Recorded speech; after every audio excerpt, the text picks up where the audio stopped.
Have you ever found yourself in a situation where a simple misunderstanding spiraled into full-blown drama? Maybe it started with a careless comment, a missed text, or a tone taken the wrong way. And before you knew it, emotions were running high. Words were said that couldn't be taken back. And what should have been a minor hiccup turned into days of tension. We've all been there.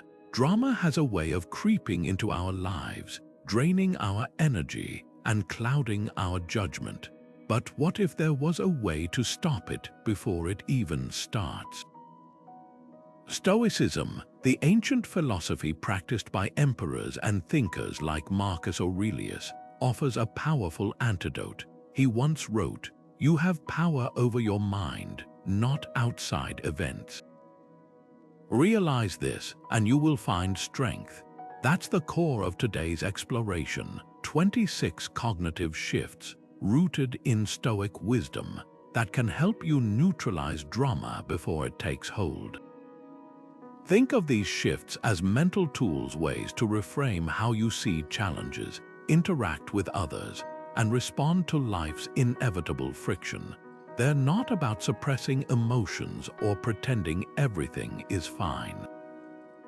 Instead, they're about recognizing where your control truly lies and choosing not to hand over your peace of mind to circumstances or other people's actions. Imagine a coworker takes credit for your idea or a friend cancels plans last minute. The initial sting might still be there, but with these Stoic principles, you can pause, assess, and decide how much weight to give it, rather than letting it derail your day or relationships. This video isn't just about avoiding conflict, it's about reclaiming your agency. Each of these 26 shifts builds on the next, helping you cultivate a mindset where drama loses its grip. You'll learn how to spot the early signs of unnecessary emotional escalation, how to detach from reactions that don't serve you, and how to respond with clarity instead of reflex. By the end, you'll have a toolkit to navigate life's tensions with calm and purpose.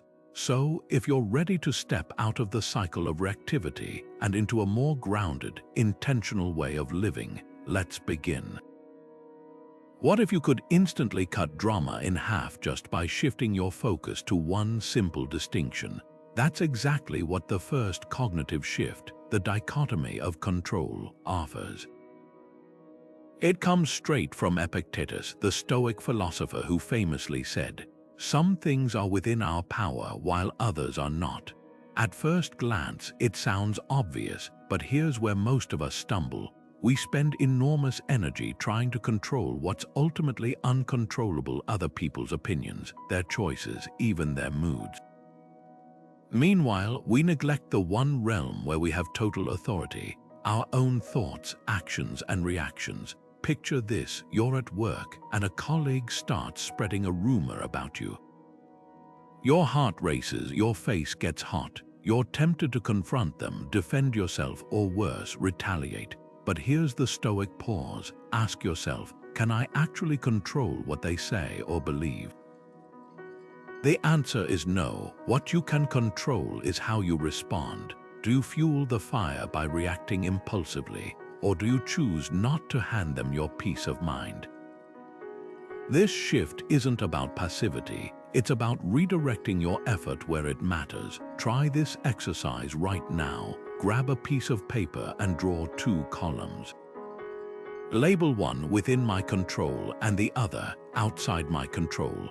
Now list your current worries. That argument with your sibling, their anger goes in the second column, but your willingness to listen or set boundaries belongs in the first. Traffic ruining your morning, uncontrollable. Your decision to leave earlier or use the time to listen to a podcast, fully yours. The magic happens when you stop pouring energy into the second column and start investing in the first.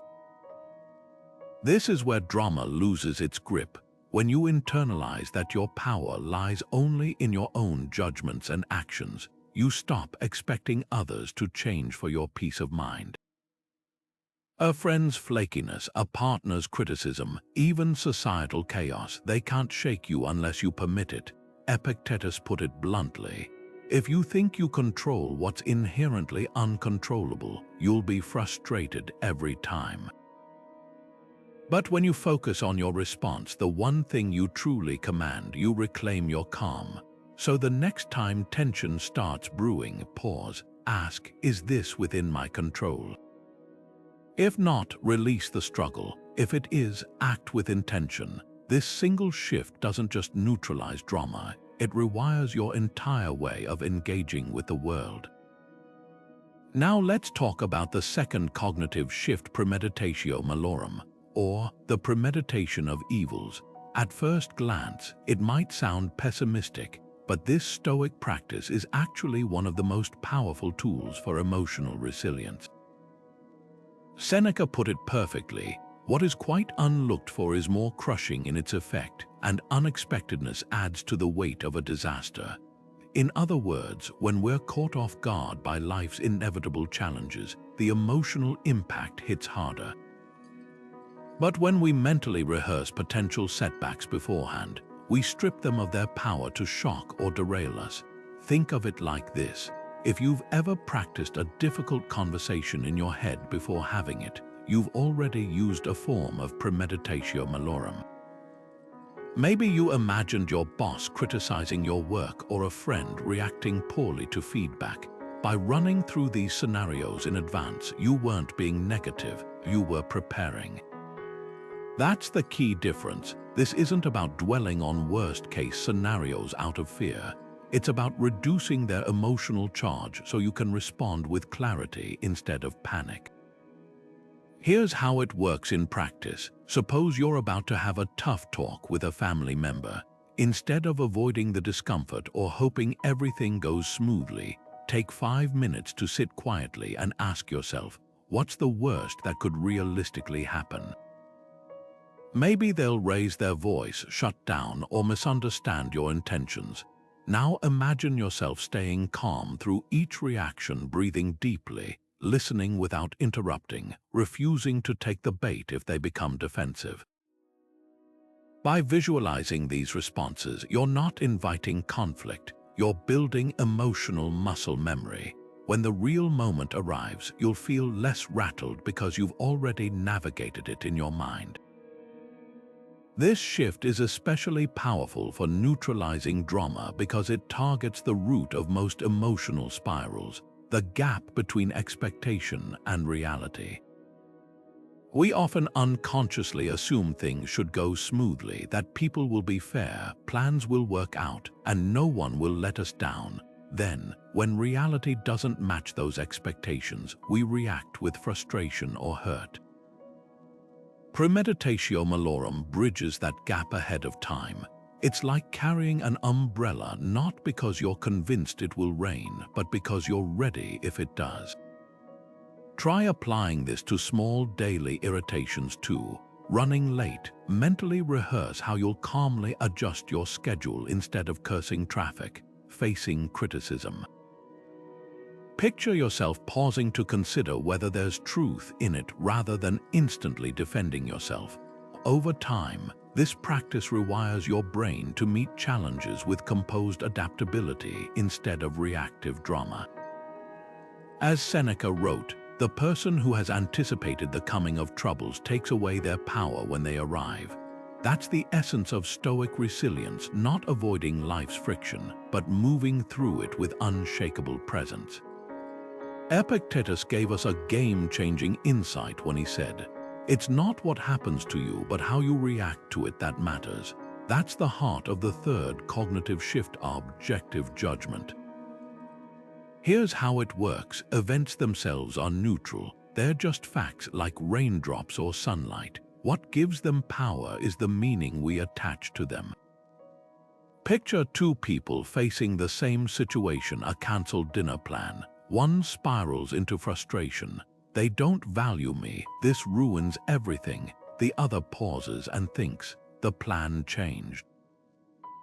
Now I have unexpected free time." Same event, wildly different experiences. That's the power of judgment at work. Drama thrives on exaggerated narratives, the "this is terrible" or "they always do this" mental scripts. Stoicism interrupts that pattern by asking a simple question: what actually happened stripped of my assumptions? Your friend cancelled, that's the fact. The rest, their intentions, what it means about your friendship, is a story you're telling yourself, and here's the key: you can choose to edit that story. Try this reframe next time you feel tension rising. Instead of saying, "This traffic is unbearable," notice the factual layer: cars are moving slowly. Instead of, "My coworker is undermining me," try, "They disagreed with my idea." Neutral language creates space between the event and your emotional response, like a buffer against reactivity. It's not about denying your feelings, it's about not letting them hijack your perspective. So here's a challenge: what's one situation you're over-dramatizing right now? Maybe it's a delayed text reply you've interpreted as rejection, or a minor mistake you've blown into a personal failure. Write it down, then cross out every loaded word: the disaster, the never, the why does this always. What's left is the raw material. Now rebuild the narrative with neutrality. "My partner didn't text back yet" leaves room for 100 harmless explanations, while "they're ignoring me" invites misery. Marcus Aurelius practiced this daily, reminding himself, choose not to be harmed and you won't feel harmed. When you master objective judgment, you're not at the mercy of external events. A cancelled plan becomes free time. Criticism becomes data. Even genuine hardships lose their power to devastate because you're no longer adding fuel to the fire with catastrophic thinking. The event just is, your judgment, and your peace remains yours alone. Nietzsche borrowed from Stoic wisdom when he coined the phrase amor fati, love your fate. But what does that actually look like in daily life? It's more than just gritting your teeth through hardship. It's about actively embracing every twist, delay, and detour as if you'd chosen it yourself. Marcus Aurelius wrote in his journals, "The obstacle becomes the way." That's the essence of this fourth cognitive shift, transforming resistance into acceptance and acceptance into opportunity. Take something as mundane as traffic. You could white-knuckle the steering wheel, fuming at the delay, or you could ask, what if this slowdown is exactly where I need to be right now? Maybe it's giving you extra time to listen to that audiobook, or preventing you from arriving somewhere before you're meant to. This isn't magical thinking. It's a deliberate reframe that dissolves frustration by aligning your perspective with reality instead of fighting it. Consider a bigger example: missing out on a promotion. The initial sting is real, but amor fati invites you to look deeper. What if staying in your current role lets you master skills you'd have neglected in the new position? What if it frees you to explore a path you hadn't considered? History is full of failures that became pivot points: Steve Jobs getting ousted from Apple only to return with fresh vision, or J.K. Rowling's rejected manuscript pushing her to refine Harry Potter. The Stoics would argue those setbacks weren't misfortunes, they were necessary steps. Here's a revealing question to ask yourself today: where am I resisting reality instead of accepting it? Are you resentful about a friend's success when you could be celebrating it? Clinging to a plan that's clearly not working instead of adapting. Amor fati doesn't mean passive surrender. It means engaging fully with what is, so you can act from clarity, not frustration. Marcus Aurelius put it bluntly: accept whatever comes to you woven in the pattern of your destiny. Try this practice tonight. Reflect on one annoyance from your day, a rude comment, a cancelled plan, even bad weather, and mentally reframe it as a gift. How did it teach you patience? Reveal a boundary you need to set. Open a door you hadn't noticed. When you stop seeing life's hiccups as interruptions and start treating them as part of the journey, something profound happens. Drama loses its foothold. You're no longer at war with reality, you're dancing with it. Picture yourself floating above the earth, high enough to see entire cities as tiny specks, oceans as thin blue lines, and mountains as mere wrinkles on the planet's surface. From this vantage point, how significant does that heated argument with your neighbor over a parking space feel? How heavy is the weight of that passive-aggressive comment from a coworker? This is the fifth cognitive shift, the view from above, a Stoic exercise that zooms out to reveal how small our daily dramas truly are in the grand scheme. Marcus Aurelius practiced this regularly, writing in his Meditations, "Keep before your eyes the swiftness of the passing of all things." The abyss of time has swallowed emperors and kingdoms alike. What difference does a single opinion or petty quarrel make? Modern life bombards us with microscopic focus, endless social media comparisons, office politics, the pressure to react instantly to every minor inconvenience. But when you mentally step back, something shifts. That snarky text thread, a blip, the embarrassment of tripping in public, forgotten by sunset. Even deeper wounds, betrayals, failures eventually soften with time. The view from above isn't about dismissing your feelings, it's about contextualizing them. Ask yourself, will this matter in 5 years? If not, why let it dominate 5 hours of your life now? Try this tonight. When a stressor arises, close your eyes and visualize Earth from space. See your neighborhood, then your country, then the planet itself, a pale blue dot in an infinite universe. Notice how your heartbeat slows as perspective expands. That colleague who slighted you, they're a speck on a speck. Your anxiety about being judged. The cosmos doesn't keep score. This shift doesn't erase challenges, but it dissolves the illusion that they're monumental. Marcus Aurelius would remind us that even the loudest human conflicts are whispers in the sweep of history. The insults hurled in Roman Senate halls, the grudges held in medieval courts, dust now. Your current struggles will join them. This isn't nihilism, it's liberation. When you stop inflating trivialities into tragedies, you save your energy for what truly deserves it. So next time drama knocks, answer with the view from above. Watch how quickly it retreats when met with the vastness of the sky. Ever notice how quickly conflict arises when we draw lines between ourselves and others? The sixth cognitive shift, Sympathia, dissolves those artificial barriers by reminding us of our shared humanity. Seneca wrote passionately about this in his letters, urging his friend Lucilius to recognize that we are all limbs of the same body. That's not just poetic idealism, it's a practical tool for diffusing drama. When we slip into us versus them, thinking whether it's clashing with a neighbor over noise or resenting a stranger's harsh tone, we amplify division.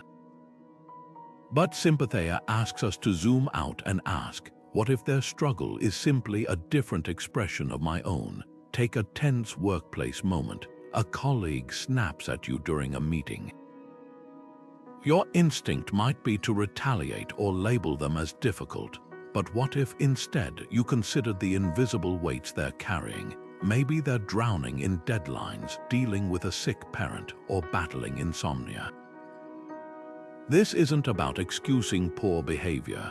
It's about recognizing that their actions reflect their inner state, not your worth. Seneca put it plainly, be harsh with yourself but kind when judging others. That shift in perspective transforms irritation into curiosity, blame into compassion. Here's the surprising truth: the angrier we feel toward someone, the more power we give them over our peace. Sympathia reclaims that power. Imagine you're stuck behind a slow driver. You could honk and fume, or you might wonder, are they nervous, new to the area? Rushing a loved one to the hospital, suddenly your impatience softens. This isn't about being a pushover, it's about refusing to let someone else's bad day dictate yours. Try this exercise next time tension flares. Pause and silently wish the other person well, even if it feels forced at first. May they be free from whatever's causing this. Watch how the energy shifts. You're not agreeing with them, you're simply refusing to add fuel to the fire. Marcus Aurelius practiced this daily, writing, "When someone offends you, ask, what was their understanding of good and bad that led them to this?" That question alone can unravel a knot of resentment. Drama thrives on disconnection, the belief that others are obstacles rather than fellow travelers. Sympathia bridges that gap. It won't magically fix every conflict, but it will free you from the exhausting cycle of taking things personally. As Seneca reminded us, we're all waves in the same ocean. When you start seeing yourself in others, even their sharp edges become easier to navigate. What if discomfort was your superpower, not the kind that breaks you, but the type you choose? The cold morning shower when a warm one was available, the walk in the rain without an umbrella, the meal skipped not out of necessity, but to remind yourself you're stronger than your cravings. This is the seventh cognitive shift, voluntary discomfort, a Stoic practice that turns life's minor irritations into training grounds for unshakable calm. The ancient Stoics weren't masochists, they were strategists. Cato the Younger, known for his unyielding principles, deliberately wore threadbare robes in Rome's Senate to condition himself against the fear of embarrassment. He'd walk barefoot in snow not to prove toughness, but to master the art of indifference toward external conditions. Think of it like building calluses on your hands. At first, even a slight friction burns, but over time, the skin thickens, and what once caused pain becomes barely noticeable. Voluntary discomfort works the same way on your psyche. When you regularly step into small, controlled hardships, you inoculate yourself against life's unpredictable annoyances. Ever snapped at a barrister for a wrong order after rushing through traffic? That reaction doesn't come from the coffee, it comes from an untrained tolerance for inconvenience. But if you've practiced sitting with frustration deliberately, sudden delays lose their power to hijack your mood. Here's how this neutralizes drama. Most conflicts escalate because we're primed to treat every discomfort as an emergency. Someone cuts you off in traffic. How dare they? Your Wi-Fi lags during a video call. This is unacceptable. But when you've voluntarily endured worse, say, taking icy showers or fasting for a day, these petty disturbances barely register.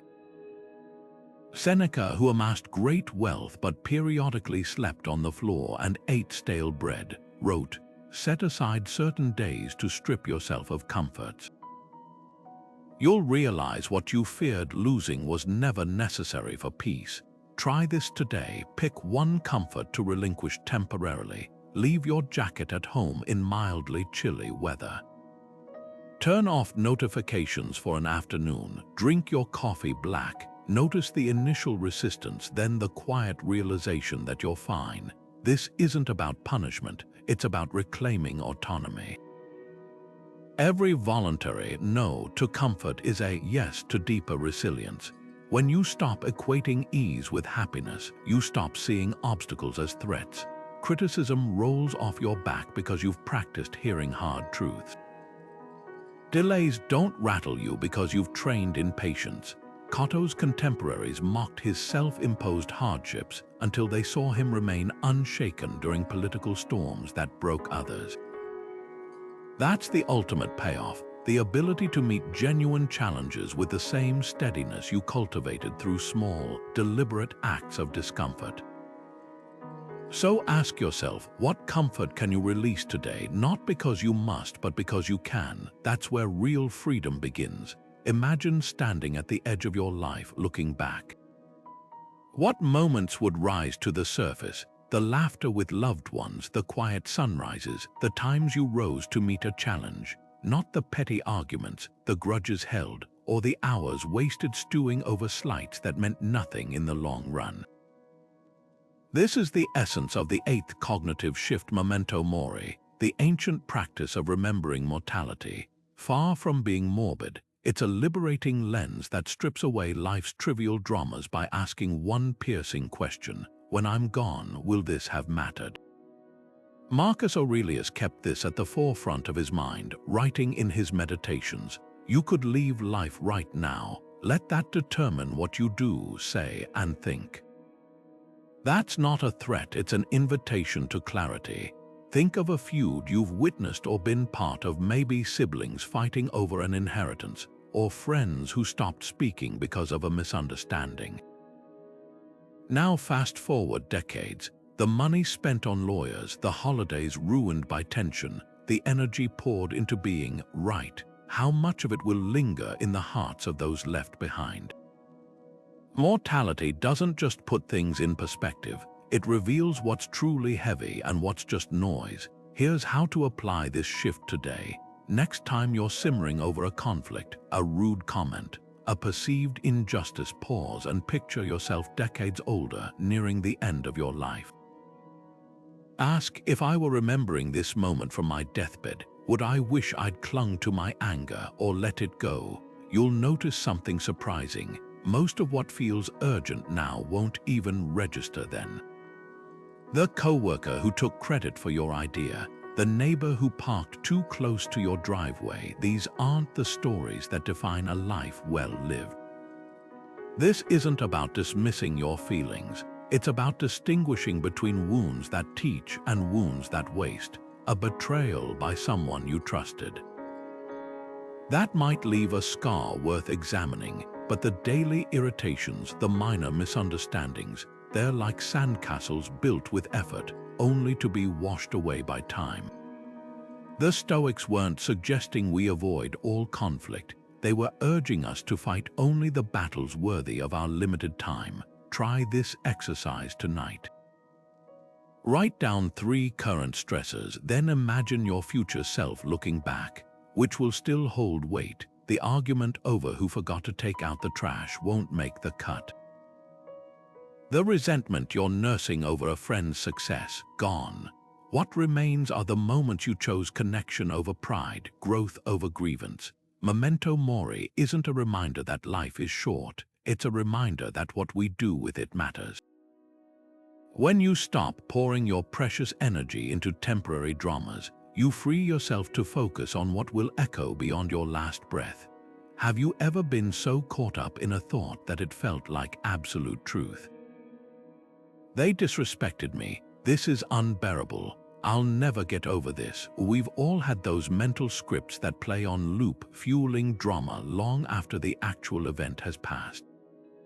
The 9th cognitive shift, cognitive diffusion, flips the script by teaching us to see thoughts for what they really are, passing mental events, not commands we have to obey. Epictetus laid the groundwork for this when he said, "It's not things that disturb us but our interpretations of them." In other words, the thought, "this situation is terrible," isn't a fact, it's just a sentence your mind generated, like an actor delivering a line in a play. Here's how it works in practice. Imagine you're stuck in traffic and the thought arises, "This is ruining my whole day." Normally, you'd buy into that narrative, your body tensing with frustration. But with cognitive diffusion, you take a step back. Instead of believing the thought, you notice it. Ah, there's my mind telling the ruined day story again. It's the difference between being on stage, fully absorbed in the drama, and sitting in the audience, observing the performance with mild curiosity. Your angry thoughts become like clouds drifting across the sky. They may look stormy, but they don't define the weather of your mind unless you let them. Try this the next time a dramatic thought arises. Label it silently. That's a prediction, or that's a judgment. If your mind insists, "My partner doesn't care about me," add the phrase, "I'm having the thought that" before it. This tiny linguistic shift creates just enough space to ask, is this thought helpful? Is it even true? Most of the time, you'll find these mental narratives are exaggerated or outright false, but they lose their grip the moment you stop treating them as gospel. The real power of cognitive diffusion lies in its simplicity. You don't have to argue with your thoughts or replace them with forced positivity. You just have to stop mistaking them for reality. A colleague's curt email isn't proof they're angry at you. It's a trigger for your mind to spin a story. By observing that story instead of starring in it, you short-circuit the drama before it escalates.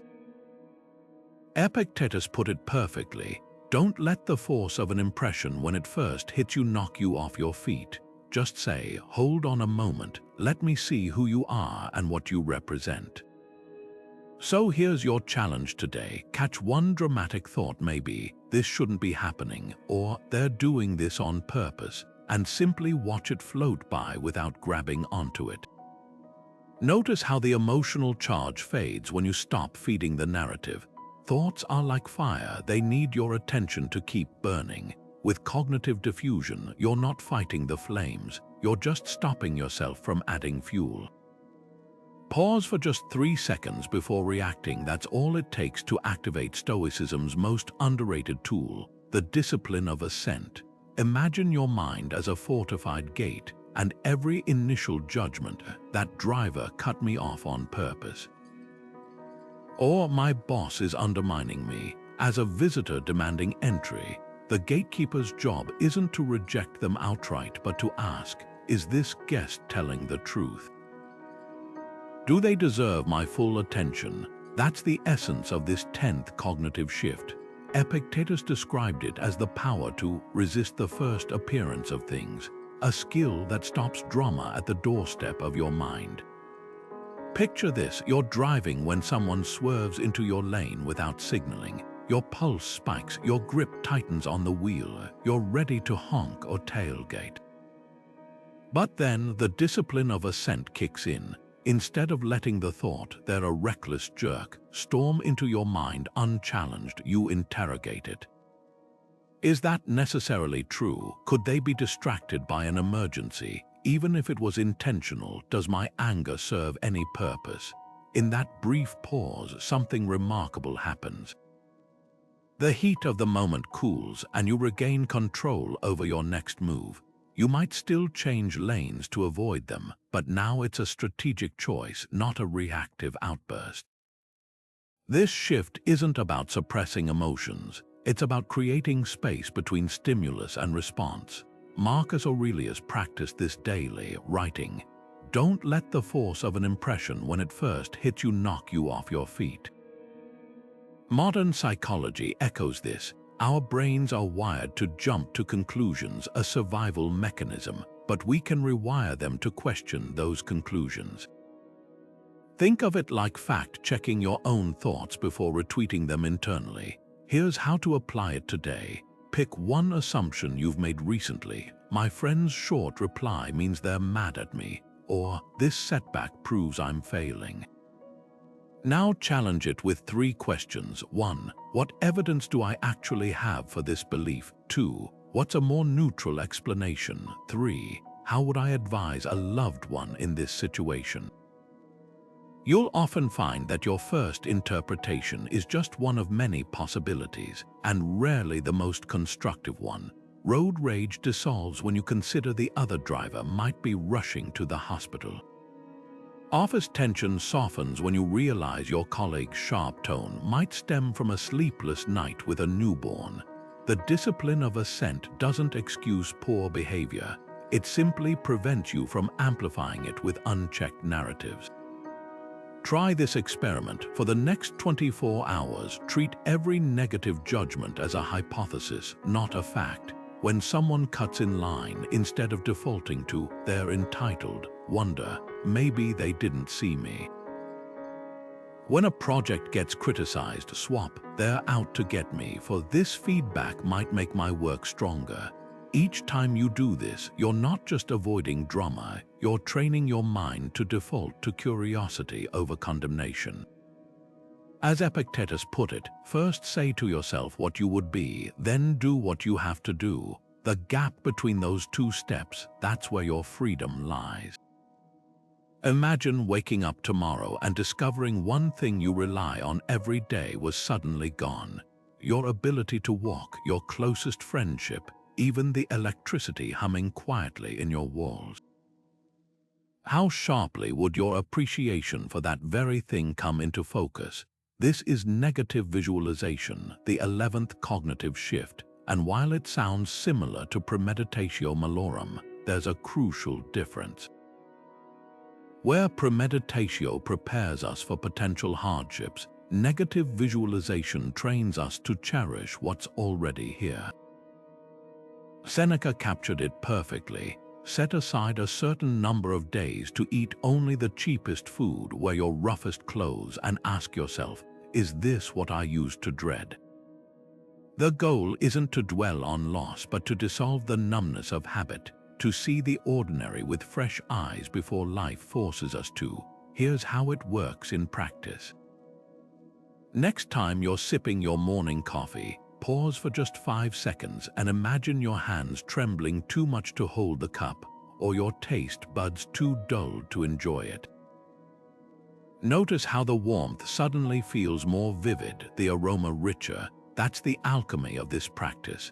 It's why people often appreciate their health most during a minor cold. The sniffles become a mirror reflecting how effortlessly their body usually functions. The Stoics weren't suggesting we live in fear of loss. They were teaching us to preempt regret by savoring what we have now. Try this tonight. As you climb into bed, mentally erase one comfort: the roof overhead, the partner sleeping beside you, even the pillow under your head. Then restore it in your mind like a gift handed back to you. You'll feel a quiet surge of gratitude that wasn't there moments before.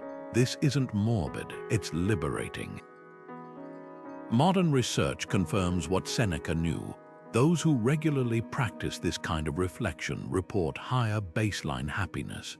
Why? Because comparison is the thief of joy until you compare your present to its absence.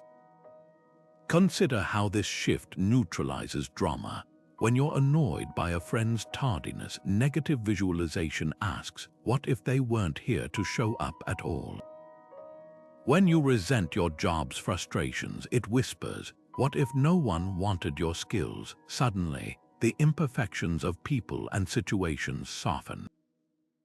The colleague who talks too much becomes a voice you'd miss in an empty office. The crowded subway becomes proof you're part of a living, breathing city.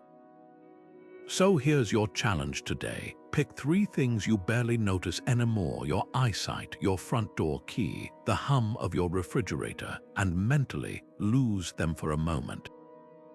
When you retrieve each one, observe the shift in your awareness. Drama thrives in the soil of entitlement. Negative visualization uproots it by reminding us, none of this is guaranteed. As Seneca wrote, we often mistake the familiar for the ode. The practice doesn't just make us more grateful, it makes us harder to unsettle, because we've already glimpsed how much worse things could be, and chosen to see how good they actually are. Less is more are 3 words that unravel the tangled web of drama we often weave around ourselves. The 12th cognitive shift, the Art of Subtraction, draws from Musonius Rufus's teaching that the path to freedom lies in reducing our needs, not multiplying them. But this isn't just about minimalism. It's about recognizing how much of our mental clutter, opinions we don't need to voice, arguments we don't need to win, relationships that drain more than they give, fuels unnecessary conflict. Imagine holding a glass of muddy water. The more you stir, the cloudier it becomes, but let it sit and the sediment naturally settles. Subtraction works the same way. When we stop agitating non-essentials, clarity emerges. Take toxic relationships as an example. You might tell yourself, I have to keep this friendship because of history, or if I just try harder, they'll change. But every moment spent managing someone else's volatility or walking on eggshells is energy diverted from your own peace. Subtraction asks, what if you stopped negotiating with chaos? Not with anger, but with the quiet decisiveness of someone who's weighed the cost and chosen lightness. This isn't about cutting people off impulsively. It's about auditing your emotional investments with the same discernment you'd apply to a cluttered closet. Does this connection inspire growth or recycle resentment? Does it feel like a choice or an obligation? The answers guide your scissors. The same principle applies to mental noise. How many of your thoughts are actually yours versus inherited expectations? Social media whispers, "You should be outraged by this," or "You're missing out unless you buy that." Subtraction means muting those voices long enough to hear your own. Marcus Aurelius practiced this daily, writing, "Ask yourself, is this necessary?" He wasn't advocating for emptiness, but for intentionality, filling your life only with what serves your highest self. Try this today. List 3 things you tolerate that subtract more than they add. Maybe it's a group chat that breeds negativity, a habit of over-explaining yourself, or even an overcrowded schedule that leaves no room for reflection. Now experiment with removing just one. Notice how the absence creates space, not just in your calendar, but in your mind. Subtraction isn't loss, it's the creation of fertile ground where peace can grow. Musonius Rufus put it plainly, "To be free, you must want little." When you stop clinging to what no longer serves you, drama loses its foothold, not because the world changes, but because you've changed what you're willing to carry. Life doesn't come with guarantees, no promise that plans will unfold smoothly, that people will behave as we hope, or that tomorrow will resemble today. Yet how often do we react to life's unpredictability as if it's a personal betrayal? This is the heart of the 13th cognitive shift, equanimity in uncertainty. Marcus Aurelius faced this daily as emperor, writing, "The universe's change, life is your perception of it." He didn't just tolerate chaos, he expected it, understanding that resistance to the unpredictable is what fuels most of our inner turmoil. Think about the last time a last-minute change derailed your day. A cancelled flight, a sudden work deadline, a friend bailing on plans. Your frustration likely wasn't about the event itself, but the gap between what you expected and what occurred. That gap is where drama thrives, but what if you approached life like a sailor adjusts to shifting winds, not resenting the change in direction, but adjusting your sails? A sailor who demands calm seas will spend their journey angry. One who accepts the ocean's nature finds freedom in adaptability. Here's where Stoicism flips the script. Uncertainty isn't an obstacle to peace. It's the very terrain where peace is built. Imagine 2 people stuck in the same traffic jam. One white-knuckles the wheel, muttering about ruined schedules. The other takes a deep breath, calls ahead to reschedule their meeting, and uses the time to listen to an audiobook. Same situation, radically different experiences. The difference isn't the traffic, it's their relationship with unpredictability. Try this reflection today. Where am I demanding guarantees life can't provide? Are you anxious because a relationship lacks perfect security? Stressed because your career path isn't linear? These are moments to practice equanimity, not by forcing yourself to like the uncertainty, but by releasing the struggle against it. Marcus Aurelius modeled this during wars and plagues, noting, "The cucumber is bitter. Then throw it away. There are brambles in your path, then go around." That's all you need to know. No drama, no lamenting why cucumbers aren't sweeter or paths smoother, just clear-eyed adaptation. This shift isn't about passivity. It's about distinguishing between what's worth your energy and what's simply reality asserting itself. When you stop arguing with the unchangeable, the weather, delays, other people's choices, you conserve energy for what you can influence, your next move. The neighbor's loud party becomes background noise once you stop wishing they were quieter. The delayed package becomes an exercise in patience rather than a crisis.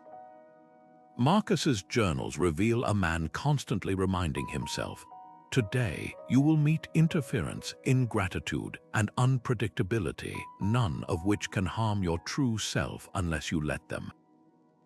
That's the essence of equanimity, meeting life's inevitable turbulence with the steadiness of deep roots, not the fragility of dry leaves in the wind. So next time life swerves, ask yourself, am I resisting the unchangeable or adapting with grace? The answer will determine whether the moment fuels drama or becomes a masterclass in inner strength. There's a secret space between what happens to you and how you respond, a sliver of time so thin most people miss it entirely, yet so powerful it can redefine your entire relationship with conflict. This is the 14th cognitive shift, the Stoic Pause. Epictetus called it the Discipline of Assent, that crucial moment when an event strikes your senses but before it reaches your judgment. He wrote, "Between stimulus and response there is a space. In that space is our power to choose our reaction. And in that choice lies everything." Picture a classic drama trigger. Someone sends you a terse, borderline rude text. Your fingers itch to fire back a sarcastic reply. Your heart pounds, but right there, in the breath between reading and reacting, is where the Stoic pause lives. It's not about suppressing emotion, it's about inserting a moment of sovereignty. Try this next time. Before responding to any provocation, count 3 slow breaths. Inhale, this is just an event. Exhale, my reaction is my choice. Inhale, what serves my highest self here? Those 6 seconds can dismantle a spiral that might otherwise last 6 days. The magic of this pause isn't just in avoiding regrettable reactions, it's in discovering how many of our automatic responses aren't automatic at all. Neuroscience confirms that while emotions arise quickly, they don't have to dictate actions unless we let them. Think of a time you snapped at a loved one and immediately wished you could take it back. What if, instead of that instant flare, you'd asked yourself Epictetus's question, will this response align with the person I aspire to be? Here's the twist. The Stoic pause works even better when practiced proactively. Try it today in low-stakes moments, when your coffee spills, when a notification interrupts your focus, when someone interrupts you mid-sentence. Use these tiny irritations as training grounds for the pause muscle. Each time you do, you're not just avoiding drama, you're rewiring your brain's default settings. Marcus Aurelius modeled this daily, writing, "The first rule, don't be startled." Nature loves nothing so much as to change. He wasn't suggesting indifference, he was cultivating the space between seeing change and deciding how to meet it. So here's your challenge. In your next conflict, however small, insert a deliberate pause. Watch the urge to react rise like a wave, and then let it pass without crashing into action. Notice how the energy shifts when you respond from choice rather than habit. That gap Epictetus described, it's not empty, it's where your freedom lives. Imagine pouring muddy water through a filter. What comes out is clear, free from the debris that clouded it. That's exactly what journaling does for your emotions. It's the 15th cognitive shift, a practice Marcus Aurelius himself used daily in the pages we now call meditations. His writings weren't grand philosophies meant for others. They were raw, private conversations with himself. You have power over your mind, not outside events. He'd remind himself on paper, stripping away the noise of external drama to uncover his own clarity. This is the magic of journaling. It transforms the chaos in your head into something you can hold at arm's length, examine, and ultimately understand. Take a heated argument with a loved one. In the moment, emotions run high, words feel like weapons, and every sentence seems to dig the hole deeper. But what if, instead of firing back, you reached for a notebook? Writing forces you to slow down, to translate the whirlwind in your mind into coherent sentences. I feel disrespected when, or what I really wanted to say was. By the time you've finished, something remarkable happens. The sharp edges of anger soften because you've given yourself the space to separate the event from the story you're telling about it. Journaling isn't about dismissing your feelings, it's about decoding them. Here's how to use this shift today. Grab a pen and answer 3 questions about a current conflict. 1. What actually happened? Just the facts, no interpretations. 2. What meaning am I assigning to it? The they always, or this proves, narratives. 3.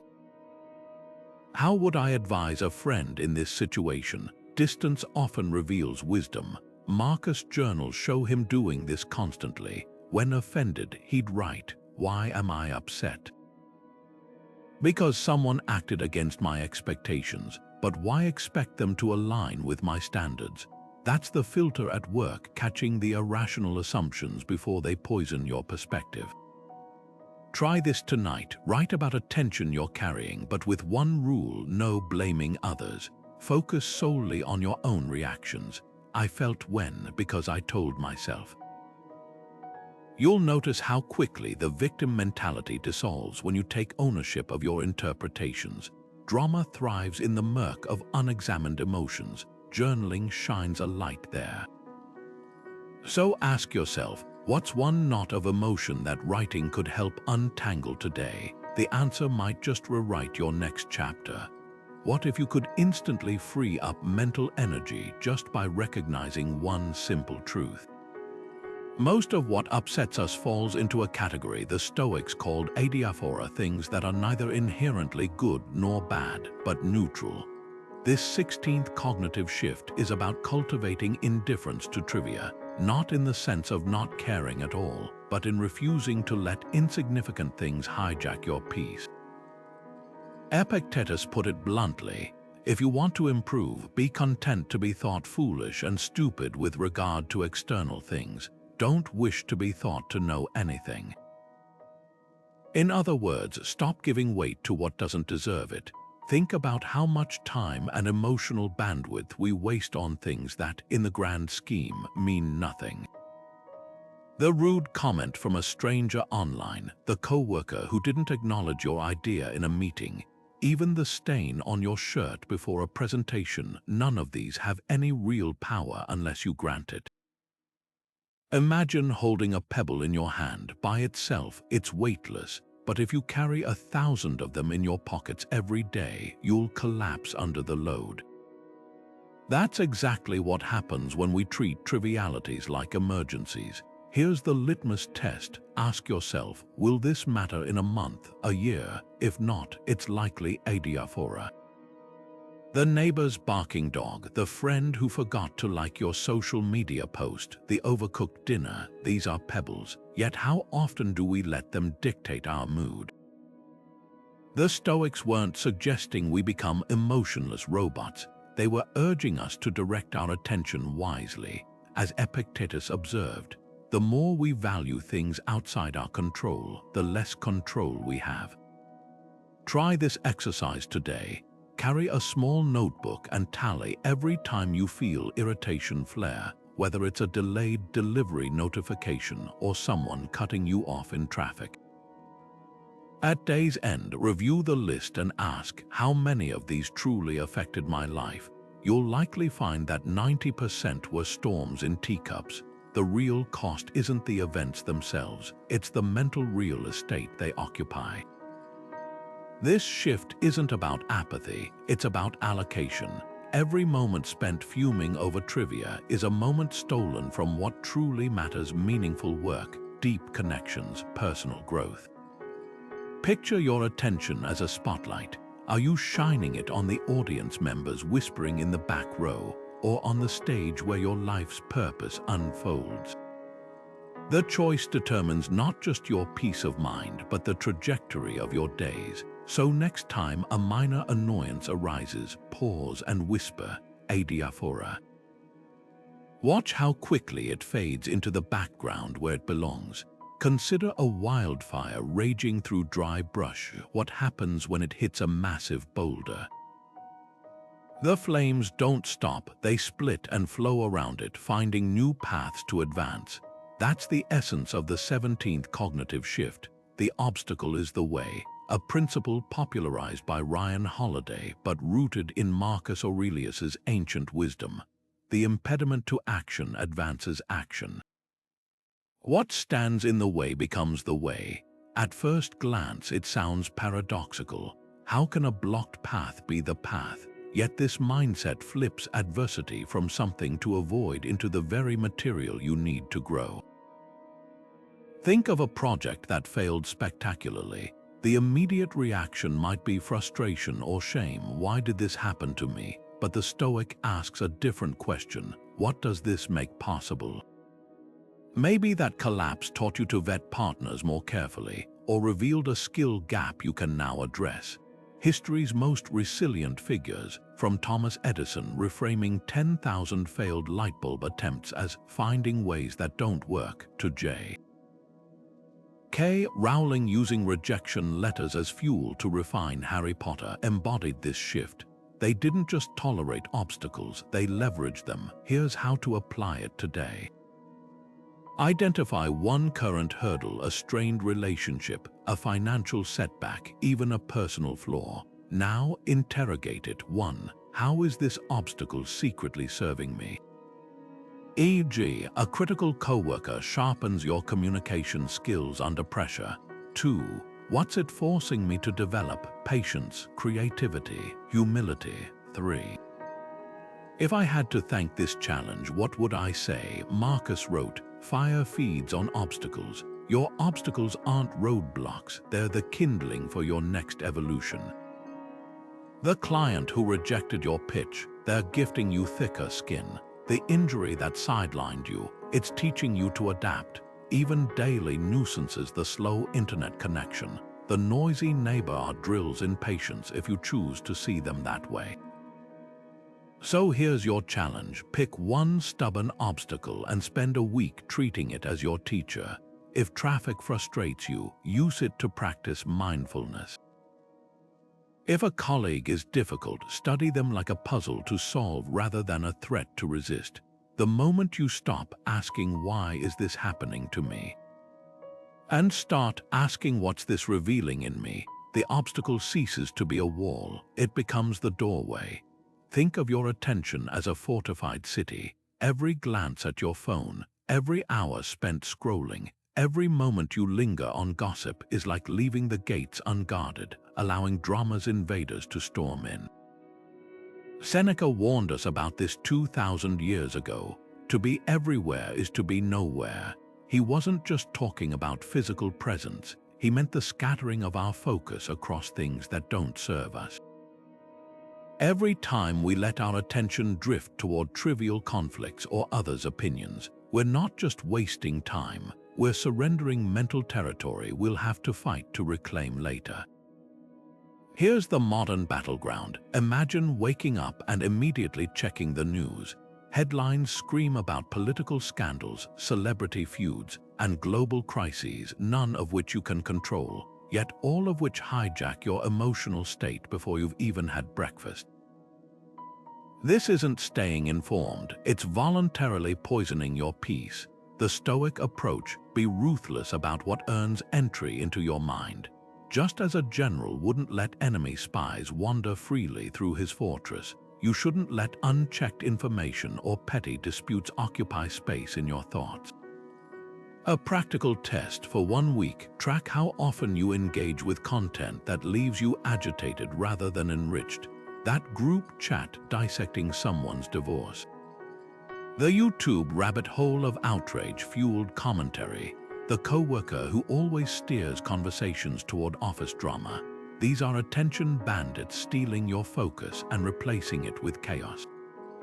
The solution isn't to live in a bubble, but to install mental checkpoints. Ask yourself, does this information require action from me? Does it align with my values?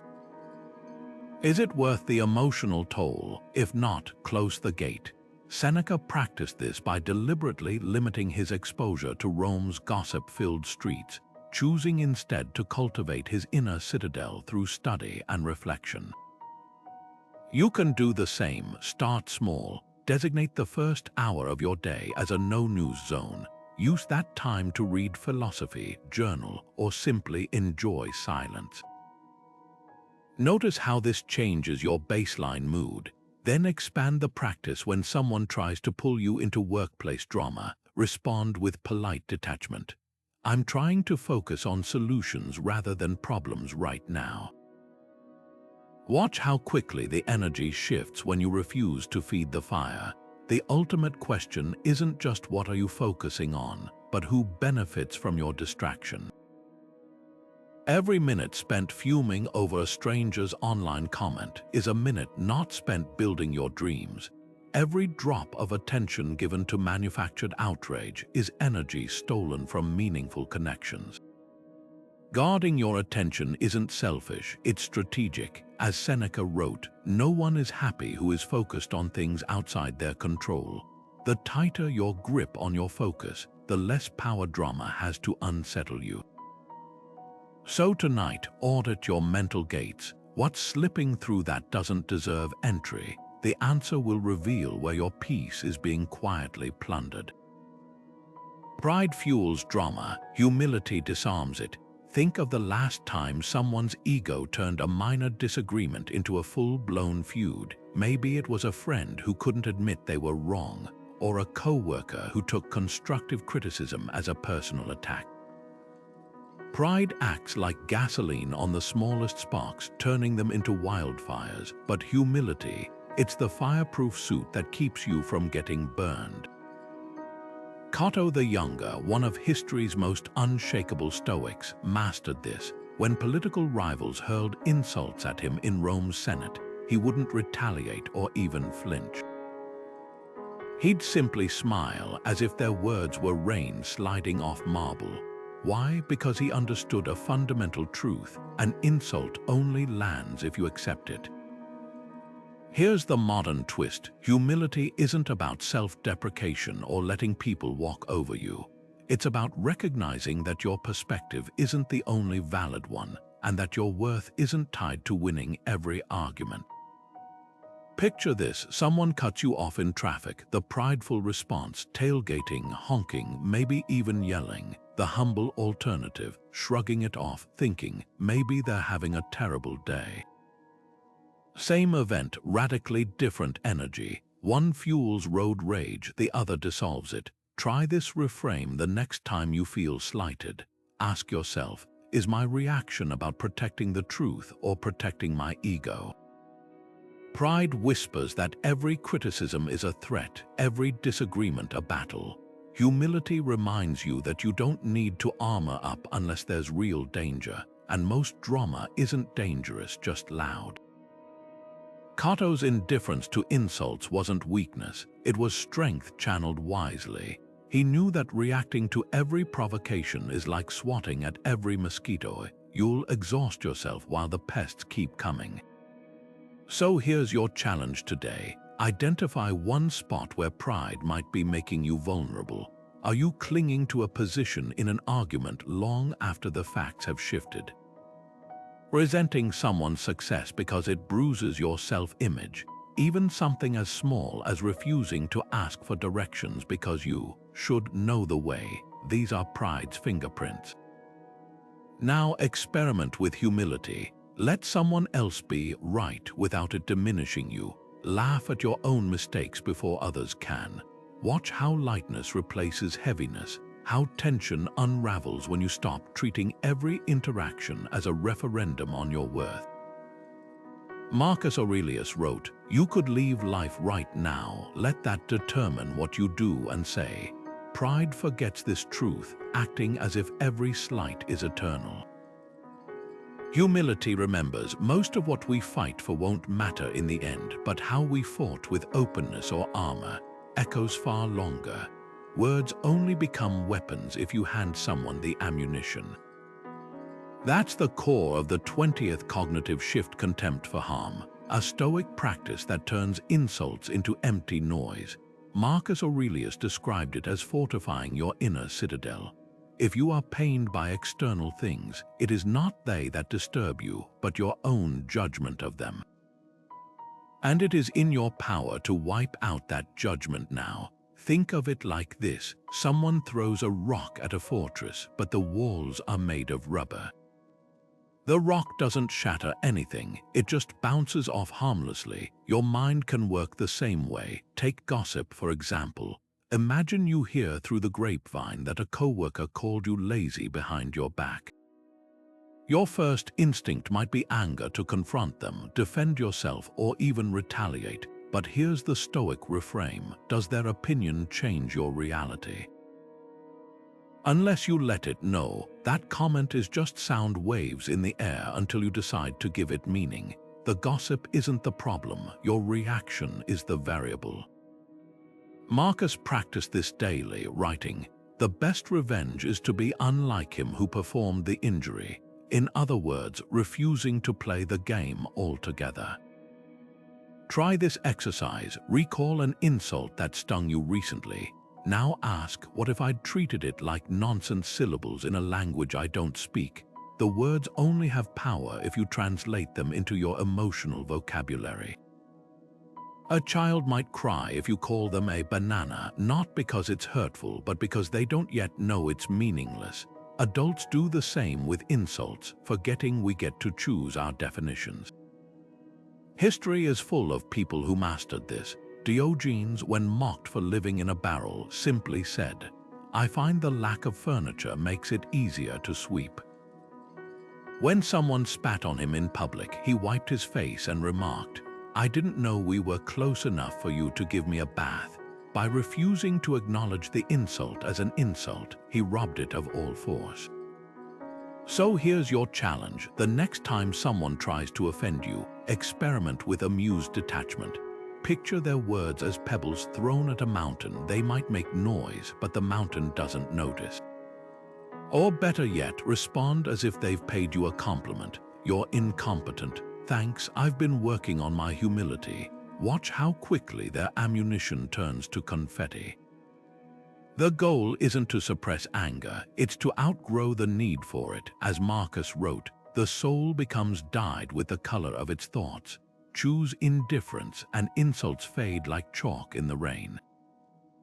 How would the person you aspire to be in 5 years handle this situation? That's the question at the heart of the 21st cognitive shift, the long view. Seneca, in his letters to Lucilius, urged this perspective. What does it matter how much you have if you're always craving more? It's not the man who has too little who's poor, but the one who always wants more. He wasn't just talking about material wealth. He was pointing to the poverty of short-term thinking, where we trade lasting peace for momentary victories. Picture this: you're in a heated debate with a family member about politics.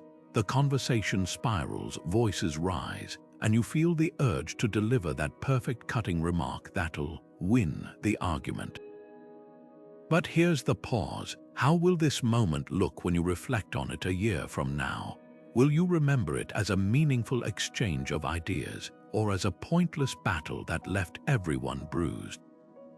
The long view isn't about suppressing passion, it's about aligning your actions with the legacy you're building. That sarcastic jab might feel satisfying now, but it could erode trust over time. The silence you choose instead, that might plant a seed for future understanding. This shift shines in small, everyday choices too. Say a coworker takes credit for your idea in a meeting. Your immediate impulse might be to call them out publicly to set the record straight, but the long view asks, what's the cost of that win? A tense work environment. A reputation for being combative. Maybe the wiser move is to address it privately later, or even let it go entirely if the stakes are low. Seneca wrote, "Time discovers truth." Often, the best response isn't immediate, it's strategic, waiting for the right moment or trusting that fairness will reveal itself naturally. Try this exercise today. When faced with a potential conflict, pause and visualize two futures. In one, you react impulsively, what ripple effects follow. In the other, you respond with deliberate patience. How does that alter the trajectory? The gap between those outcomes is where wisdom lies. A snarky comment to a rude customer might vent your frustration today, but kindness could turn them into a loyal advocate tomorrow. Holding a grudge might feel justified now, but forgiveness could free up mental space for creativity. The long view isn't passive, it's profoundly active. It's the difference between hacking at leaves and digging up roots. Every interaction is a brick in the structure of your character. Are you building something that will stand the test of time or piling up rubble? As Seneca reminded Lucilius, life is long if you know how to use it. The next time emotion tugs you toward a short-term reaction, ask, what will future me thank present me for choosing? The answer might just rewrite your story. Drama peaks when we blame others, when we point fingers instead of examining our own hands.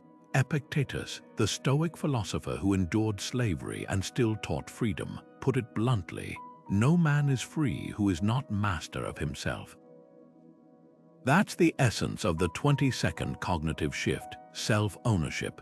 It's not about taking false responsibility for things beyond your control, but about ruthlessly auditing where your own choices contributed to the situation. Think of a recent conflict, maybe a heated argument with a partner where you insisted they made you yell, or a work dispute where you blamed a colleague for forcing your reaction. Now flip the script. What if you'd pause to ask, how did I help create this dynamic? Here's a raw example. Imagine snapping at a friend for canceling plans last minute. The easy narrative is that they're flaky and inconsiderate, but self-ownership digs deeper. Did you ignore signs they were overcommitted when you made the plans? Did you resentfully agree to something you didn't truly want to do, then blame them when you felt drained? Even in situations where you're clearly wronged, say, someone betrays your trust, you still control how you let it shape your future actions. Victimhood hands the reins to others, self-ownership takes them back. This shift shines in small, daily moments. That rude cashier who ruined your morning, owning your reaction means recognizing you chose to let their mood dictate yours. The neighbor's loud party that made you lose sleep, you can't control their volume, but you can own your decision not to use earplugs or adjust your bedtime routine. Epictetus wasn't suggesting we tolerate abuse. He was reminding us that our power lies in our interpretations. People are disturbed not by things, but by the views they take of them, he wrote. When you stop outsourcing your emotional state to external events, you stop giving drama a home address. Try this today. Pick one lingering tension in your life and ask, what's my 10%? Rarely is any conflict entirely one-sided. Maybe you contributed 10% by avoiding an earlier conversation, or by assuming bad intent instead of seeking clarity. That 10% is where your agency lies, the leverage point for changing patterns. A partner's criticism feels less like an attack when you own your defensiveness. A boss's micromanagement stings less when you admit where you've been inconsistent. The paradox, the more responsibility you take, the less powerless you feel. Blame is a heavy chain, self-ownership is the key. So next time drama knocks, meet it with a mirror instead of a megaphone. Ask not who's at fault, but where's my ownership? The answer might just rewrite the script. Silence isn't just the absence of noise, it's a deliberate act of power. Marcus Aurelius wrote, "The more you say, the more likely you are to say something foolish." In a world that equates speaking with strength, Stoicism flips the script. Sometimes the most potent response is saying nothing at all. Think of the last time you witnessed office politics, the whispered alliances, the passive-aggressive comments, the energy drained by pointless debates. Now imagine stepping back from that fray, not out of fear or weakness, but because you've chosen to invest your energy elsewhere. That's silence as strategy. Consider a colleague who tries to pull you into gossip.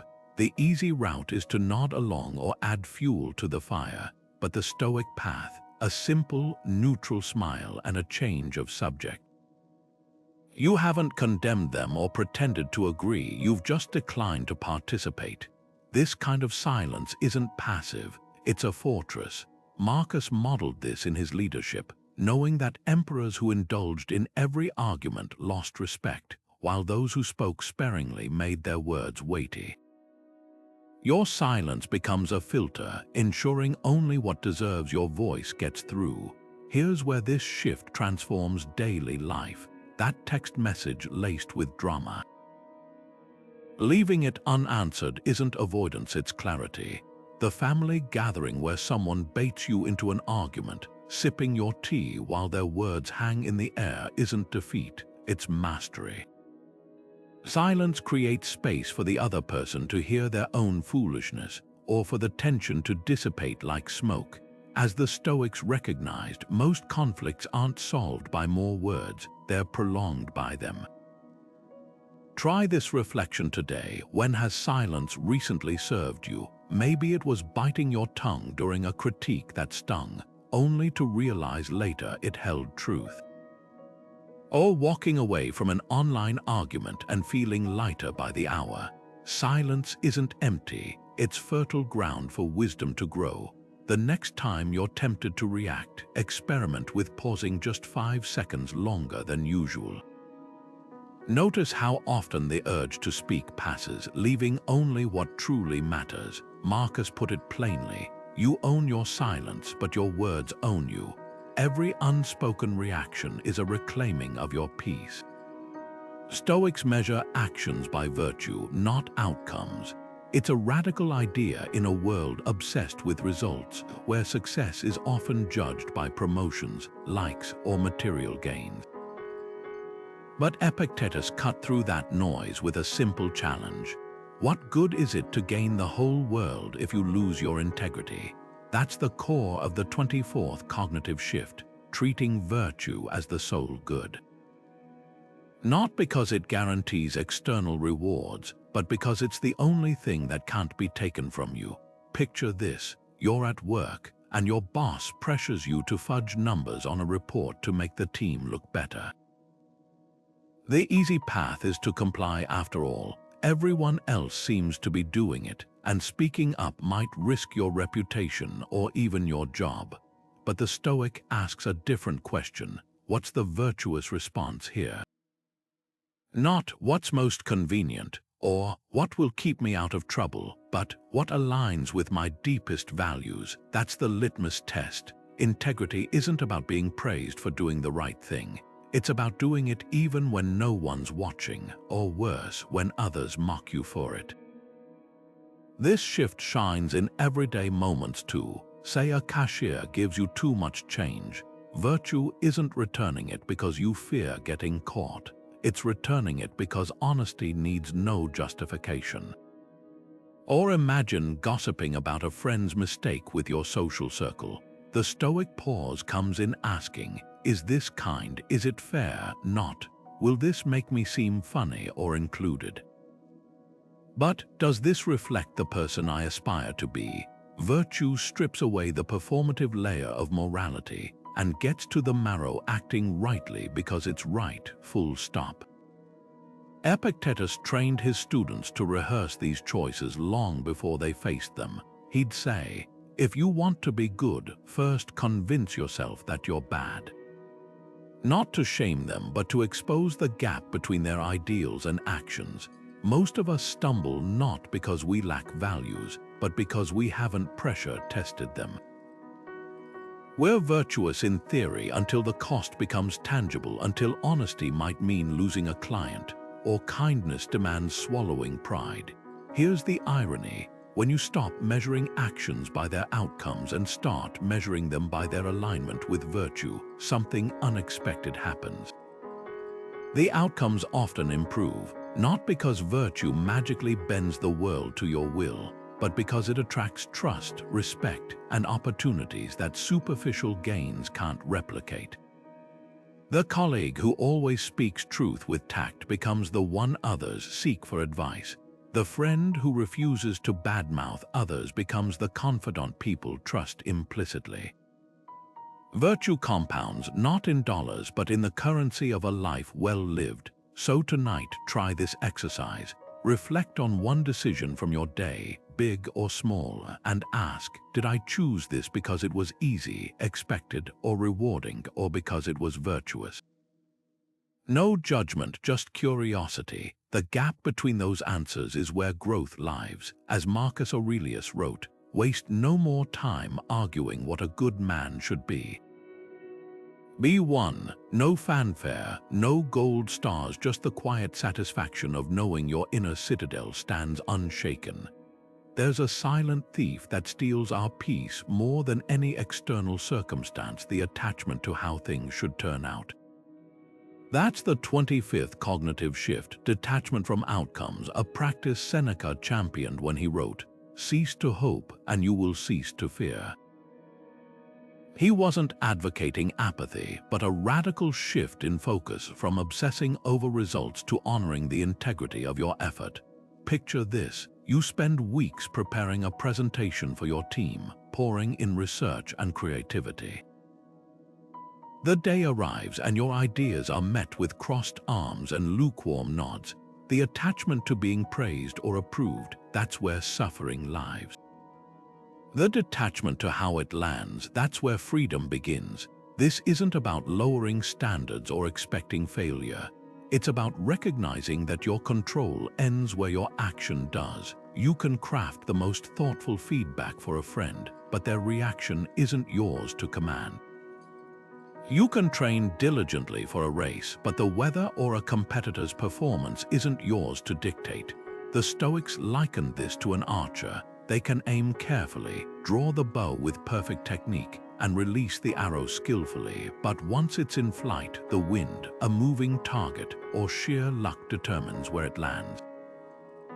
The archer's job isn't to control the outcome, but to master the process. Here's where modern life twists this wisdom. We're conditioned to tie our worth to results, grades, promotions, social media metrics, as if they're verdicts on our effort. But Seneca warned, if you sail your ship according to the winds of others' praise, you'll be lost at sea. Detachment asks, did I act with integrity? Did I give this my best understanding? If yes, the rest is weather. Think of a parent advising a rebellious teen. The virtue lies in offering guidance with patience and love, not in whether it's heeded. The teacher's reward is in the teaching, not the test scores. Try this reframe today. Pick one area where you're overly invested in the outcome, a pending job application, a friend's response to your honesty, even the number on a scale. Now separate the layers. Circle what you controlled, your preparation, your honesty, your consistency. Underline what you didn't, the hiring manager's biases, your friend's readiness to hear truth, your body's unique metabolism. The gap between those lists, that's where attachment breeds drama. The magic of this shift reveals itself in action. When you detach from outcomes, you don't work less, you work freer. Feedback becomes purer because you're not shaping it for approval. Relationships deepen because you're not keeping score. Even failures transform into data, not verdicts. Seneca put it plainly, the wise person cares not for what he cannot govern, but for how he governs himself. So tonight, ask yourself, what weight am I carrying that was never mine to lift? The answer might just unshackle you. Imagine standing on a stormy cliffside, waves crashing violently against the rocks below. No matter how fierce the water, the boulder remains unmoved, not resisting, not reacting, simply existing with steady presence. That's the essence of the 26th and final cognitive shift, embodying the sage mind. Marcus Aurelius painted this image in his Meditations. Be like the promontory against which the waves continually break. It stands firm and the waters are subdued around it. This isn't about becoming emotionless or rigid. It's about cultivating an inner stability so unshakable that external chaos can't dictate your state of being. Think of the last time you witnessed someone remain calm in a crisis, a teacher diffusing a classroom outburst with quiet authority, a nurse speaking softly during an emergency, or even a parent soothing a child's tantrum without mirroring their frustration. Their composure didn't just serve them, it became a lighthouse for others. That's the power of the sage mind. When you refuse to meet panic with panic, anger with anger, you don't just neutralize drama, you rewrite the script for everyone involved. A heated argument dies faster when one person stops fanning the flames.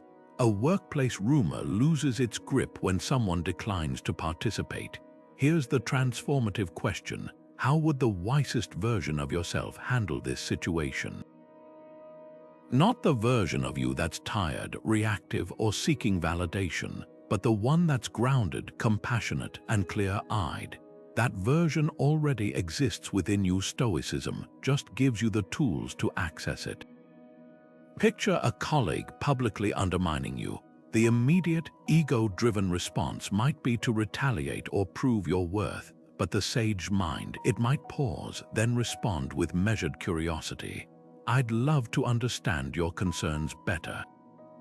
Let's discuss this after the meeting. No defensiveness, no surrender, just unassailable poise. This shift isn't about perfection. Even Marcus, the philosopher king, confessed to wrestling with his temper and doubts. The goal isn't to never feel stirred, it's to return to center faster, like a tree bending in a storm but rooted deep enough to never break. Try this practice today. When faced with turbulence, internal or external, whisper to yourself, be the rock. Not to suppress your humanity, but to anchor it. Notice how your stillness can calm a room, how your silence can diffuse a quarrel, how your refusal to take offense can disarm an insult. Closing these 26 shifts with the sage mind is no accident. It's the culmination of everything we've explored: the dichotomy of control, premeditatio, malorum, amor fati, all leading to this moment. Mastery isn't about controlling life's storms, it's about remembering you're the shore they break against. As Marcus wrote, you have power over your mind, not outside events. Realize this and you will find strength. So tonight, as you reflect on these shifts, ask yourself, what small act of unshakable presence can I practice tomorrow? The answer might not change the world, but it will change how you move through it. Think of these 26 cognitive shifts as a toolkit for emotional self-defense, not armor to isolate you from life, but a filter that lets in only what deserves your energy. Each one, from the dichotomy of control to the sage mind, works like a valve, slowly cutting off drama's oxygen supply. Stoicism isn't about bottling up emotions or enduring life's storms with clenched teeth. It's about recognizing that most conflict thrives in the space between what happens and how we choose to interpret it. When you stop feeding that gap with assumptions, reactions, and unexamined narratives, drama simply can't sustain itself. This is proactive peacekeeping. It's not passive acceptance, but deliberate engagement with reality on wiser terms. Imagine a garden overrun with weeds. You could spend hours angrily yanking them every week, or you could lay down mulch to stop them growing in the first place. These shifts are that mulch preventative measures that make constant emotional firefighting unnecessary. The coworker's snide remark doesn't disappear, but it loses its power to ruin your afternoon. The family disagreement doesn't vanish, but it no longer spirals into a week-long grudge. Now here's the invitation. Don't try to master all 26 shifts at once. That's a recipe for overwhelm. Instead, pick one to practice daily, like mental strength training. Start small. Maybe today you'll experiment with the Stoic Pause, taking 3 breaths before responding to that frustrating email. Tomorrow, you might try negative visualization, mentally losing your morning coffee to savor it more deeply. Progress, not perfection, is the goal. Epictetus said it best: no great thing is created suddenly, any more than a bunch of grapes or a fig. If you tell me that you desire a fig, I answer that there must be time.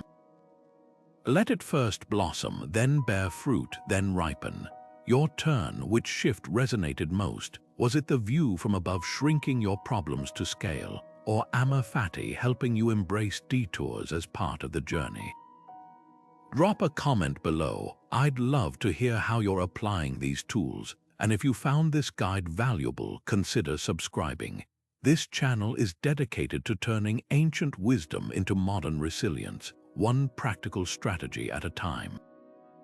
Remember, Stoicism isn't about becoming unshakable overnight. It's about building, brick by brick, a mind that no storm can topple. The first brick starts with